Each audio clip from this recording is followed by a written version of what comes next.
বন্ধুরা, আজকে আমার জলকরের মাছ দেখাচ্ছি তোমাদের। সেটা কি মাছ তোমরা কমেন্ট করে জানাও। আজকে মাছের ব্লগটা করতে পারছি না।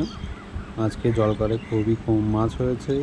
মাছটা বাড়ির জন্য রান্না করে রাখবো, সেটার ভিডিও তোমার সঙ্গে শেয়ার করবো আজকে। আর কেউ যদি কিছু জানতে চাও মাছের সম্বন্ধে, কমেন্ট বক্সে কমেন্ট করো, তোমাদের মাঝখানে শেয়ার করবো আমি।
লক্ষ্মী কর কার্তিক